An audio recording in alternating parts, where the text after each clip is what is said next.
శ్రమ నుంచి పుట్టిన ఏ కళారూపమైన మట్టి పరిమళాలు వెదజల్లుతుంది.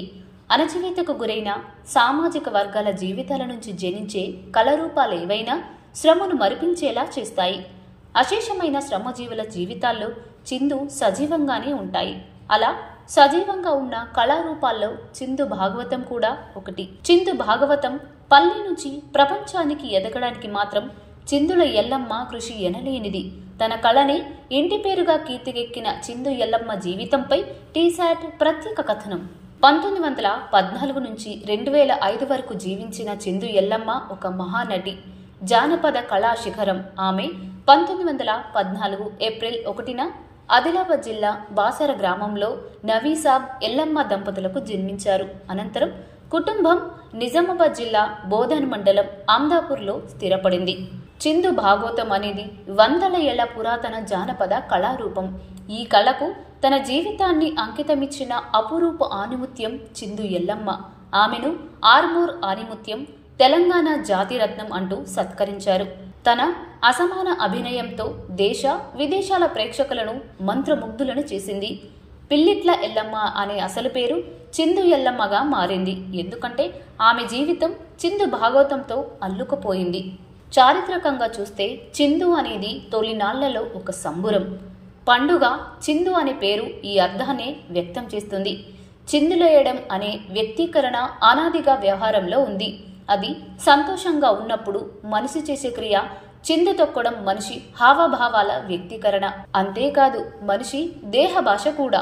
పంట కోతల సమయంలో వంటను ఇంటికి తెచ్చుకుంటున్న సంబరంలో ఆ శ్రమజీవులంతా కలిసి ఆడుతారు, పాడుతారు.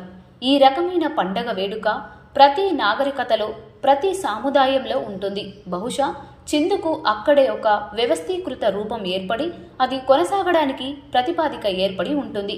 ఆదిలాబాద్ జిల్లా బాసరలో జన్మించిన చిందుల ఎల్లమ్మ అసలు పేరు సరస్వతి. ఎల్లమ్మ 4వ ఏట ఆమె తండ్రికి చూపుపోయింది. అప్పుడే మొక్కులో భాగంగా సరస్వతికి ఎల్లమ్మగా నామకరణం చేసి జోగినిగా మార్చారు. అప్పటి నుంచి పులింట్లో సరస్వతి ఎల్లమ్మగా మారింది. 4 ఏళ్ల వయసులో ముఖానికి రంగు అద్దుకుంది ఎల్లమ్మ. తొలిసారి బాలకృష్ణ వేషం వేసింది. తెర వెనుక ఉన్నవాళ్లు పాట పాడితే తెర ముందు ఎల్లమ్మను వదిలి ఆడమని ప్రోత్సహించేవారు. అలా అభినయంలో అడుగులేయడం మొదలైంది. 4 ఏళ్లలోనే ప్రావీణ్యత సాధించింది.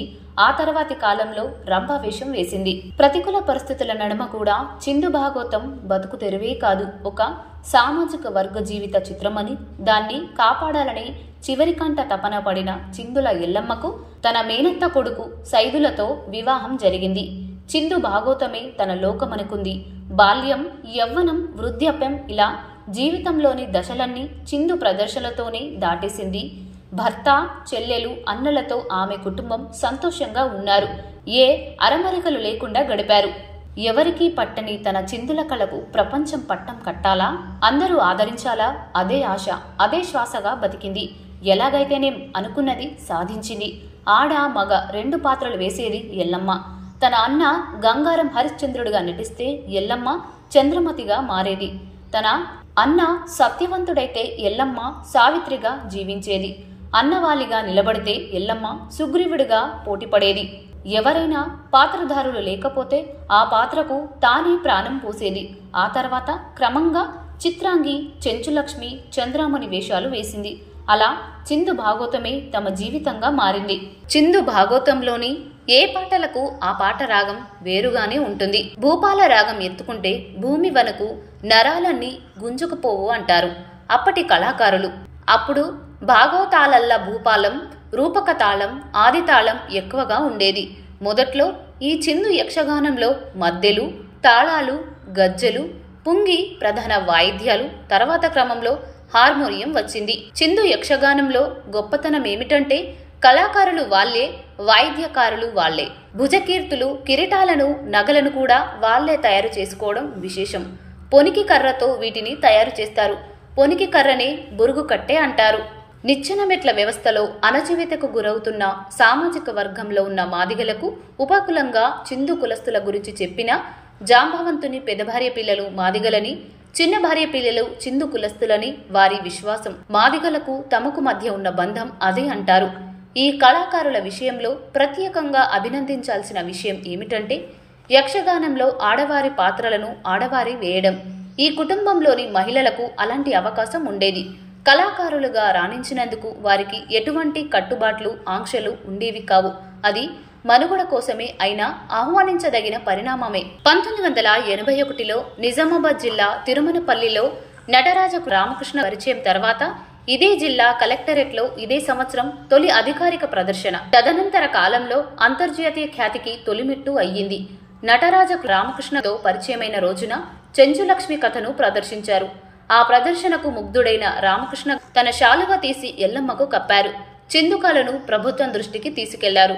అదే సంవత్సరం నాటక అకాడమీ సభ్యత్వం కూడా ఇప్పించారు రామకృష్ణ. 1986లో నాటి ముఖ్యమంత్రి నందమూరి తారక రామారావు చిందు ఎల్లమ్మ బృందాన్ని ఢిల్లీ తీసుకెళ్లి అప్నా ఉత్సవ్లో ప్రదర్శన ఇప్పించారు. ఆ అప్నా ఉత్సవ్లో నాటి ప్రధానమంత్రి రాజీవ్ గాంధీతో పాటు నాటి రష్యా అధినేత గోర్బాచేవ్ దంపతులు వారి ప్రదర్శన చూసి ముగ్ధులయ్యారు. అదే సంవత్సరం చిందుల ఎల్లమ్మను హంస అవార్డుతో ప్రభుత్వం సత్కరించింది. కళారత్న అవార్డు 2004లో రాజీవ్ ప్రతిభ పురస్కారాలతో రాష్ట్ర ప్రభుత్వం తన ఉనికిని చాటుకుంది.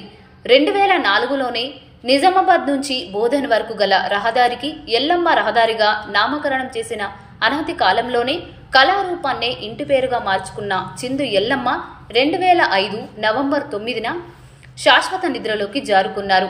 అయినా అశేష అభిమానుల హృదయాల్లో శాశ్వతంగా కొలువై ఉంది ఈ కళా తపస్వి చిందు ఎల్లమ్మ.